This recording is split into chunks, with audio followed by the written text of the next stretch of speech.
আসসালামু আলাইকুম রহমতুল্লাহি বারাকাতু। আজকে আমরা আলোচনা করব এক ভিক্ষুকের ঘটনা, জীবন বদলে দেওয়ার মতো শিক্ষা।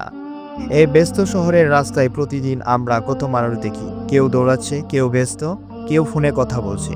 আর ফুটপাতের ধারে এক কোণে বসে থাকে এক বৃদ্ধ ভিক্ষুক। তার চোখে আলো নেই, সে অন্ধ। তার সামনে একটি ছোট বোর্ড রাখা, বোর্ডে লেখা আছে, আমি অন্ধ, দয়া করে আমাকে সাহায্য করুন। লোকজন আসে, কিছু টাকা দিয়ে যায়, কেউ না দেখার ভান করে চলে যায়। দিন শেষে ভিক্ষুকের ঝুলিতে থাকে মাত্র কয়েকটা কয়েন। ক্ষুধা, ক্লান্তি আর হতাশা সব একসাথে। একদিন হঠাৎ এক যুবক সেখানে এসে দাঁড়ালো। তার পোশাক দেখে বোঝা যায় সে শিক্ষিত, চিন্তাশীল। সে বোর্ডটা পড়ল, কিছুক্ষণ চুপ করে থাকলো। তারপর ভিক্ষুককে বলল, চাচা, আমি কি বোর্ডটার লেখাটা একটু বদলাতে পারি? ভিক্ষুক বলল, বাবা, বদলালে যদি কোনো সমস্যা না হয় তাহলে করো। যুবক বোর্ডের লেখাটা মুছে ফেলল, নতুন করে লিখল, আজ আকাশ খুব সুন্দর, কিন্তু আমি তা দেখতে পাই না। বোর্ডটা আগের জায়গায় রেখে যুবক চলে গেল।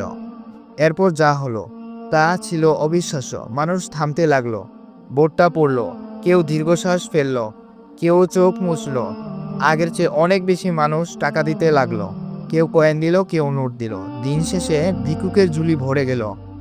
ভিক্ষুক ভাবল, একই আমি, একই কষ্ট, তবু আজ এত পার্থক্য কেন? পরদিন সেই যুবক আবার এলো। ভিক্ষুক কাপা গলায় বলল, বাবা, তুমি কি লিখেছিলে?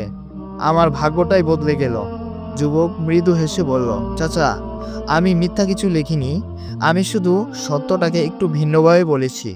সে বলল, আপনি অন্ধ, এটা সত্য, কিন্তু মানুষ কষ্ট বুঝে তখনই যখন সে নিজেকে সেই জায়গায় কল্পনা করতে পারে। একই কথা দুইভাবে বলা যায়। একভাবে বললে মানুষ এড়িয়ে যায়, আরেকভাবে বললে মানুষ থেমে যায়। সমস্যা সবসময় কষ্টের পরিমাণে নয়, সমস্যাটা হয় উপস্থাপনায়। আপনি যদি নিজের কষ্ট কাউকে বোঝাতে না পারেন তাহলে মানুষ বুঝবে না। আপনি যদি নিজের স্বপ্নটা ঠিকভাবে বলতে না পারেন তাহলে কেউ বিশ্বাস করবে না।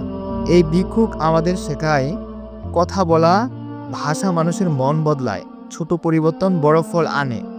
সহানুভূতি তৈরি করতে হয়, শুধু অভিযোগ করলে হয় না। আজ যদি আপনার জীবনে কেউ আপনাকে বুঝতে না পারে, ভেবে দেখুন আপনি কি ঠিকভাবে বোঝাতে পারছেন। হয়তো আপনি বোঝাতে পারছেন না। আপনার গল্প বদলাতে হবে না, শুধু বলার ধরনটা বদলাতে হবে। মনে রাখবেন, একটা বাক্য একটা জীবন বদলে দিতে পারে। প্রিয় বন্ধুরা, যদি ভিডিওটি ভালো লেগে থাকে অবশ্যই সাবস্ক্রাইব করে দিয়ে পাশে থাকবেন। আসসালামু আলাইকুম রহমতুল্লাহি বারাকাতুহু।